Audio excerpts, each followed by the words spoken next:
Shoutout po sa ating lahat at your service, Mr. Wildlife TV. Please do support and subscribe. Walang iba po ang ama ng Kalingap, Kuya Val Santos Matubang, Boss Kalinga Prav, at ating Inna Vlogs. At please do support sa lahat po ng mga Kalingap charity vloggers or Kalingap partners. Once again, at your service, Mr. Wildlife TV, your Mr. Goodbye.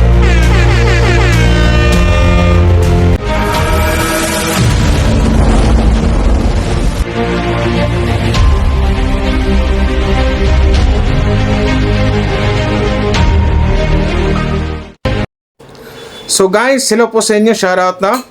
Kilala nyo naman siguro ako, Wildlife TV, ang inyong Mr. Lipstick or si Mr. Lip 10. So shoutout po sa inyo lahat no? Pero bago tayo magsimula guys, hello po sa inyo, magandang araw, magandang gabi po sa lahat po ng buong Team Kalingap, and belated Happy Valentine's po sa lahat. Shoutout sa lahat ng mga Danjoy fans, Jumcar, and Edsy fans, hello po sa inyo, shoutout po. Bago tayo magsimula, suportahan po natin ang buong Team Kalingap. Siyempre, walang iba, Kuya Val Santos Matubang, Boss Kalinga Prab, and Ate Edna Vlogs. So, shoutout po sa inyong lahat, at don't forget to support also sa lahat ng mga charity, sa mga Kalingap charity vloggers or Kalinga partners. So, ito na guys, dito sa mga nakita nyo sa screen, alam nyo naman kung sino-sino tong mga siguro no, nababasa nyo yung mga pangalan. So, mga ate no, well, for me, ang gawin ko lang sa inyo ate, hindi ko alam kung bakit ganito yung mga pinagsasabi nyo, na lalong-lalo na to. Unahin, wag ito yung patumpik-tumpik pa. Ito na agad, unahin na natin to si Ate Amelita Beltran. Kasi ito yung lahat mga yung mga basher to eh. Talagang nagkaano sila, nagsama-sama talaga. Unang-una, Ate Amelita Beltran, ito na masasabi ko sa'yo kasi ang pagbasihan ko dito yung comment mo. Kasi ang comment po dito, Ate Beltran, don't you worry mga basher ng Danjoy. Kasi alam ko namang asar na kayo dito sa Danjoy, or talagang inggit na inggit na kayo. Kasi yun na nga, talagang di nyo matanggap na nagmamahalan or nang kagustuhan ang isang Dan at saka ang isang Joy Diwata. Buh. Ito na lang sa inyo ate, carrots, gusto nyo? Ang sabi kasi dito ni Ate Amelita Beltran, nako, walang kilig, hindi tulad Bunso Midit. Kahit matanda na ako, yan ang pinapanood ko. Yan ang pinanunood ko, sabi niya. Alam mo ate, sa mga ganyan, ang gusto niyo lagi gulo, no? Ang gusto niyo laging kinukumpara na yung dating Dande, tapos yung Danjoy or si Joy Diwata, tsaka si yung pangalan, si Midit. Bakit ganon? Ano bang klase ate? Wala nung mga bata baka hindi ba kayo na disiplina ng mga parents niyo, yung mga magulang niyo? Kasi ganyan yung comment niyo, pero kung tingnan sa mga profile pics niyo, ang tatanda niyo na. Malamang may mga senior ID na kayo, pero bakit ganyan mga ugali niyo? Parang kay Starlet? Kay mga dalaga? Bakit nakuha niyo yung maganyan? Na mahilig magkumpara na mas maganda pa si hindi tulad Bunso Midit namin, di ba? Bakit? Anong mayroon? Inagaw ba ng isang Joy Diwata si Dan kay Midit? Di ba? Hindi naman. Bakit ganyan ka mag-comment ate Delita kung ayaw mong mabash ate Amelita Beltran? Huwag ka na lang mag-comment ng ganyan. Diyos ko po, kasi nakakahiya po. Sa ganyang edad mo, yung mga ganyang comment kasi, bagay lang yan sa mga 15 years old. Yung tipong mga batang kulang sa aruga, kulang sa disiplina. Ganyan sila mag-comment. So, ibig sabihin dito, Ate Amelita, hindi naman sa pangbabasto sa'yo. So, ibig sabihin nito, nung bata ka pa, hindi ka ba na disiplina ng maayos ng mga magulang mo? Kasi kung mag-comment ka, parang naghahanap ka ng away eh. Ang gusto mo lagi trouble, gusto mo lagi issue. Bakit? Wag ganun po ate. Diyos ko po. Mahirap kasi sukmin to, social media to. Maraming magagalit sa'yo at talagang mababash ka. Concern lang ko sa'yo ate kasi may edad ka na. Huwag ka ganun ha. Sinasabi ko. Kasi kung naasar ka sa Danjoy, manahimik ka na lang. Kung inggit na inggit ka sa tambalang Danjoy, manahimik na lang. Maghanap ka na lang or mag-focus ka na lang dyan sa idol mo. Kung yan ang idol mo, focus ka lang dyan. Huwag ka na maghanap ng away. Kasi sa comment mo talagang, ang gusto mo talagang Nako po, nako. Kung hindi ka lang talaga, kung wala akong respeto sa matanda eh. Ito naman si Ate Marites. Naku po, walang dating. Isa pa to. Sa pangalan pa ng ate, bagay na bagay si Marites. Naku po, walang dating. Wala palang dating. Oh, bakit andyan kayo nagko-comment? Bakit nyo pinapanood? Walang dating. Panoorin nyo yung mga love team or yung mga gustong panoorin nyo na may dating para sa inyo. Kasi sa amin, ang Danjoy, hindi lang may dating sa amin, kundi sobrang dating na dating. Pagtatawanan ko na lang kayo, my God. Naku po, walang dating. Yun ang pala, walang dating. Huwag kayo manood. Ganun lang kadali. O bakit mag-comment pa kinang ganyan? Uy mga ate, may mga uban na yung lahat ng buhok nyo. Mapataas, mapapaba, malamang may uban na yan. Siguro yung iba dyan, mayroon pa mga balakubak. Ay, joke lang po ha. So, huwag naman ganun mag-comment ate. Ate Marites, pangalan mo pa lang eh. O hindi kita binabash dito ha. Kung walang dating po, ikaw din po walang dating. Kasi yung comment mo, walang kadating-dating. Yun lang yun ate. O ikaw naman ate Kaya nga lang, si ate tika lang kasi naiiyak ako.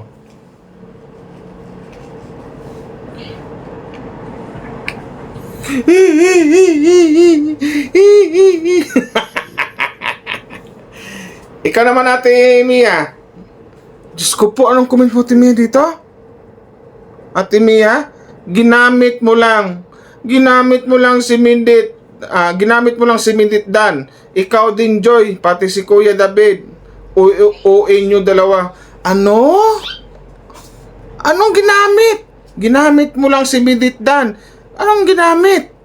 Pasalamat kayo na partner yung idol nyo kay Dan. Kayo nakilala. Ganun na yung kadali. Diyos ko po. Bakit ginamit? Alam niyo naman siguro ang rason kung bakit biglang nawala yung dating kalab team ni si Mindit. Bakit ganyan? Inggit na inggit kayo, no? Kasi dito sa mga comment ko, ramdam ko na inggit talaga kayo. Mamaya, mamaya, pagsisirmonan ko kayo. Ubusin ko lang kayo. Si Wing.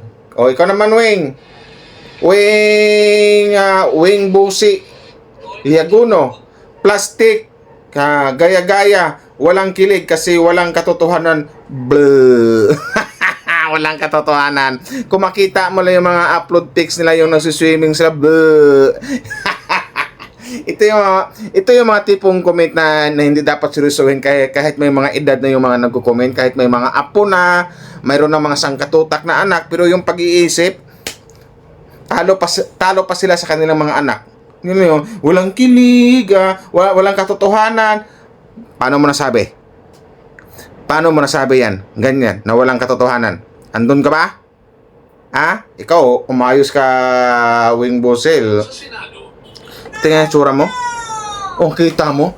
May edad ka na rin. Pero bakit ganyan yung comment mo? Anak ng tipaklong to mga to. Sunod, si Princess Amibal. Halata for content lang ang corny. Nakukornihan pala kayo. Ang dami nyong reklamo sa dandit mga tipaklong kayo. Huwag kayong manood. Diyos ko po. Tanggapin nyo lang kasi ang katotohanan. Tanggapin nyo lang ang realidad na Danjoy ay ano na yung dalawa. Ang kawawang mga basher. Diyos ko po, kung ako sa inyo ate, para hindi kayo masaktan, para hindi kayo mainggit, lubay-lubayan nyo ng Danjoy. Huwag na kayo mang-bash.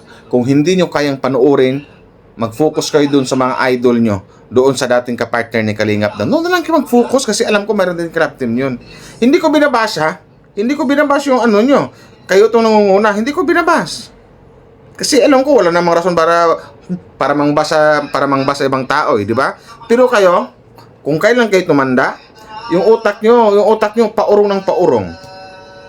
Yung ugali nyo pababa ng pababa. Siguro ng mga bata pa kayo hindi kayo na-disiplina ng mga magulang nyo. Kung inggit ang namumutawi diyan sa mga puso nyo, tanggalin nyo na. Bad yan. Mag-minus points kayo dun sa heaven sa taas.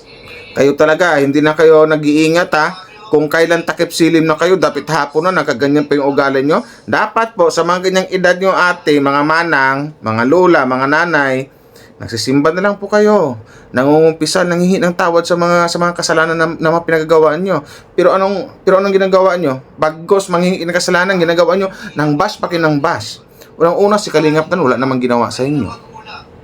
Si Joy, napakabait, wala din ginawa sa inyo. Pero kung makapagsalita kayo ng ganyan, ang buong Danjoy, ang Danjoy Love Team, walang ginawang masama sa inyo. Pero kung makapagsalita kayo, parang ang laki ng pagkakamali. Parang ang laki ng pagkakamaling nagawa ng Danjoy sa inyo. Bakit ba? Social media to ate, so mag-ingat-ingat sa mga comment. Nakapag-aral ba kayo? Ha? O hindi ba kayo na disiplina mga magulang nyo? Kung gusto nyo, ako na lang magdisiplina sa inyo. Oh my God! Ano ba to? No, shout out sa mga anak ni Ate Princess. Sino ba dito? Kay Wing, kay Mia, kay Marites, kay Ate Milita. Pakidisiplina lang po yung mga magulang nyo or mga lola nyo. Yun na lang. Para hindi maaway dito sa Sokbit o sa social media. Turuan nyo kung ano yung tama at kung ano yung mali. Yun lang, hindi yung mag-comment yung mga ganyan, anak ng tipak, hindi bagay po sa inyo ate. Ang bagay sa inyo, yung magpakabait kayo. Kayo mismo ang magturo sa mga nakakabata sa inyo kung ano yung mali at kung ano yung tama. Yun dapat. Bakit nang lalait or nang babash kayo ng ibang tao, di ba? Wow life. Ito mo si Wow life ko, oh, sexy. Yun lang dito, di ba? Tapos ganyan yung mga sasabihin nyo. Ano bang ginawa ng Danjoy sa inyo, di ba? Kiss mo ako. Oh, di ba? Pinag-kiss pa ko ni Wow life. Ate, mga manang, mga dilolo, kung naiinggit po kayo sa Danjoy, payong kapatid lang or payong apo nyo kasi para nyo na akong apo eh. I'm only 28 years old eh. Payong apo lang. Kung nagagalit kayo sa Danjoy, kung hindi nyo tanggap ang Danjoy sa mga kaibuturan ng puso nyo, pues wag nyong panoorin. Kasi concern ako sa inyo, nagmamalasakit ako sa inyo. Naku po, baka magkaroon kinang sakit sa puso. Atakihin kinang high blood. Naku po. Unang-una, wala namang kasalanan ang Danjoy sa inyo. Mali na ba ang magmahal ng totoo? Mali na bang ihayag sa madlang people yung kanilang mga naramdaman ng gusto nila ang isa't isa? Agyatay. Samantalang kami kilig na kilig sa Danjoy, kayo naman galit na galit. Anak ng tipaklong to mga basher na to. Buti ko mga basher yung tipong 20 years old, 25 years old, okay. Pero ito, nakakapagtaka. Gusto yung mga basher ng Danjoy, mga lula na nila, parang mga nanay na nila. Bakit ganyan kayo? Ate Milita, Marites, o shout out, Ate Mia, Ate Wing. O, kita mo, nag-aatip ako sa inyo, or manang, di ba? Princess. O, naku po, atong sabi ng princess ito pang huli, halata for content lang ang korne. We, korne. Korne ate, or naiinggit ka. Aminin. Inggit na inggit sa Danjoy. Plastic ka, gaya-gaya, walang kilig kasi walang katotohanan. Gaya-gaya. At sige nga, sinong ginagaya? Comment down below ate Wing. O, sige nga, Wing ka ba? Bakla, tama nga. Tama nga, babae. Sige nga, sinong ginaya ng Danjoy? Yung nose to nose? Yung yakap nila? Yung holding hands sila? Siguro ate, nung mga kabataan nyo, mga manang, inong dalaga nyo, hindi kayo nakapag-boyfriend siguro. Siguro, pwede kong sabihin dito ate na tumanda kayong walang nagmamahal sa inyo. Sorry sa words ko, pero yun yung naramdaman ko eh. Kasi ganyan kayo mag-comment eh. Siguro hindi kinakaranas kung paano umibig ng totoo. Siguro mga ate, hindi nyo naranasan na mayroong maglalambing sa inyo or mayroong magkikare sa inyo. Kasi yung mga comment nyo, pang demonyo eh. Parang mga demonyo mga ugali, mga ganyang comment nyo. Alam nyo ate kung bakit ko nasabi? Ang demonyo kasi ng mga ugali nyo. Bakit ganyan yung comment nyo? Ang demonyo ng mga comment nyo. Nagmamahalan yung Danjoy. Mali na mga yun ang magmahal. Sa amin tama, pero sa inyo siguro maling-mali kasi siguro hindi pa kayo nakaranas na mayroong nagmahal sa inyo kaya ganyan yung mga comment nyo. Subukan nyo ate na magmahal. Ang sarap sa pakiramdam na kabata. Yan naman sinasabi ko sa inyo eh. Ito man si Mia, ginamit mo lang si Milita. Anong ginamit? Bakit nagiging sila ba? Matanong ko lang. Yung words na ginamit, ate, gusto mo i-explain ko sa'yo? Bakit? Sikat ba yung sinasabi mong pangalang Midit? Para sabihin mong ginamit ni Dan? Sige, isipin mo muna, ate, bago ka bago ka mag-comment ng ganyan. Isip-isip din, gamitin natin yung ating brain cells. Pati si Kuya David, uwi yung dalawa, nadamay pa si David, uwi. O ano ngayon kung uwi? Ganyan kasi ang magmahal, ate. Doon sa mga taong nakakaintindi, ate, ng salitang pagmamahal, hindi uwi, kinikilig sila. Yan yung gustong-gusto nila.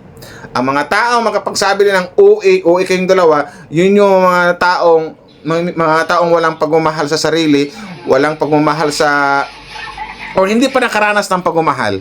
Yung tipong hindi pa nakarinig ng yung tipong hindi pa nakarinig na something like sinabihan ng, "Hoy, I love you." "Hoy, mahal kita." Yan ang hindi nyo naranasan, ate. Mga ate, mga manang, mga lola, mga nanay, para mahalin din po kayo, subukan nyo munang magpakabait. Subukan nyo magpakabuting tao. Hindi ko kayo binabasa, nireaksyonan ko lang yung mga comment nyo. Kasi ang isa naman dito, naku po, walang dating. Wala palang dating, Ate Marites. My God. Kung walang dating po, di go. Huwag ka nang manood. Hindi yung magsalita pa ng ganyan. Kaya nasabi mo walang dating kasi nga hindi mo rin naranasan, Ate Marites, na mahalin ka. Ang sekreto, Ate Marites, para mahalin ka, may magmahal sa'yo, magpakabait ka. Yun lang yun. Mahalin mo rin sarili mo. Ito namang isa, naku, walang kilig, hindi tulad Bunso Midit. Huwag niyong ikumpara si Joy Diwata kay Midit kaysa unang-una, ang layo talaga. Kasalanan ba ni Joy? Kasalanan ba ni Joy kung siya ang minahal ni Kalingap Dan? Ay, yatay. Alalala. Kasalanan ba ni Dan? I mean, bakit kasalanan ba ni Joy ng ganon? Sila yung destiny, ha? Pinagtagpo at tinadhana, yung mga ganon. Tapos sabihin nyo ito, ang iba sabihin, corny, matanda na ako, yun lagi pinapanood ko. Yun naman pa, yun na nga eh. Galing na mismo sa bunganga mo, nanay, or maglula lang ko sa Ate Emilita. Matanda ka na pala, pero bakit ganyan yung comment mo? Para kang teenager. Ano ka, Gen Z? Siguro, ate, ikaw yung ex ni Apolinario Mabini or ni Ramon Magsaysay, mga ganon. Matanda ka na, pero bakit ganyan ang comment mo? Kung hindi ka kinilig, huwag ka manood, huwag ka mang bash. Mag-focus ka lang doon sa idol mo. Ulitin ko, hindi ko binabash ito yung idol mo. Ha? Ate Emilita Beltran o lahat kayo dyan. Hindi ko binabash yung mga idol niyo, pero nagtataka lang ako, nakakawindang lang kasi bakit nyo binabash ang Danjoy? Unang-una, wala namang ginawa sa inyo. Ulitin ko ulit, kasalanan ba yung mahanap na nila yung kanilang true na pag-ibig, true na pagmamahal? Ay, gyatay. Walang mali kung ako sa inyo, mga basher, para mawala yung magalit sa puso nyo, mga inggit nyo. Huwag na kayo, i-skip nyo na lang kung ayaw nyo manood ng Danjoy. Kasi parang nagmukha lang kayo mga syungak-syungak or mga aning-aning. Galit ka ng galit, bas ka ng bas. Pero ang ginawa nyo naman, nanood ka ng nanood, panood ka ng panood. So, anong mayroon? Pinapahirapan nyo ng sarili nyo. Magkakasakit kayo sa puso niyan. So, mga ate, no? Focus lang kayo sa idol nyo. Huwag nyo nang anuhin. Huwag na kayong manood ng Danjoy, vlog ng Danjoy, tapos mang-bash, isyo, ganito, ganyan. Ay, siya, mga lola. Umayos yung mga lola, ha? Hindi lang, inano ko lang sila. Inasar-asar ko lang. So, yung mga inggit dyan, yung mga nang-asar dyan, sige, patuloy lang kayong mga asar kasi kami never ever maasar.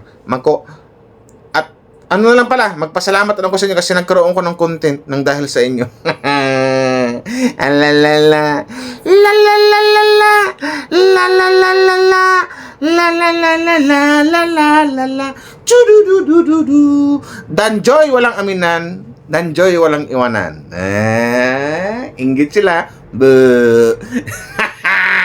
Bye-bye! Bye-bye mga bashers! See you sa next content, babos! Bye-bye mga lula, mga manang! Alalalalala! Woo!